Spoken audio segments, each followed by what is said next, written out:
எல்லாரும் எப்படி இருக்கீங்க? இன்னைக்கு நைட்டு நம்ம வீட்டில் என்ன டின்னர்னு பார்க்கலாம். 2 நாளாக வந்து நேற்று திருவண்ணாமலையில் அன்னாபிஷேகம் பார்த்தேன். செம்ம சூப்பராக இருந்தால் தரிசனம் பார்த்தேன். ரொம்ப திருப்தியாக இருக்கேன். இன்னைக்கு காலையில் விடிய காலையில் 6க்கு தான் வந்து இன்னைக்கு நல்லா தூங்கி ரெஸ்ட் எடுத்துட்டேன். எந்திரிச்சதுக்கப்புறம் இன்னைக்கு காலையில் மத்தியானத்துக்கும் ஸ்ரீநிதி அவங்க அப்பாவும் அவர் கடையில் சாப்பிட்டாரு. ஸ்ரீநிதி வந்து 2 நேரமும் தோசை ஊற்றி தக்காளி குழம்பு வச்சு தான் சாப்பிட்ருக்கா.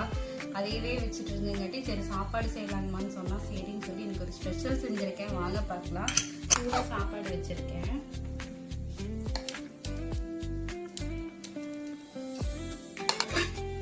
அதுக்கு பார்த்தீங்கன்னா இது என்னன்னு கேட்டிங்கன்னா கருவாடெல்லாம் போட்டு ஒரு சூப்பான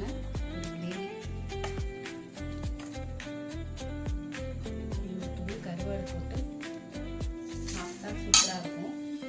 இன்னைக்கு நம்ம வீட்டில் ஒயிட் ரைஸு கருவாட்டு கிரேவி தான். உங்கள் வீட்டிலலாம் என்ன டின்னர்னு சொல்லுங்கள், தெரிஞ்சுக்கிறேன். இந்த வீடியோ பிடிச்சா லைக் பண்ணுங்கள். என்னோட வீடியோஸ் அடுத்தடுத்த வீடியோஸ் வரும். திருவண்ணாமலையில் என்னென்ன நடந்துச்சு நான் போனது எல்லாமே வீடியோவாக எடுத்து போடுறேன். இந்த வீடியோ பிடிச்சா லைக் பண்ணுங்கள். சப்ஸ்கிரைபர் பண்ணலைன்னா பண்ணி பாருங்கள். தேங்க்யூ. பாய்.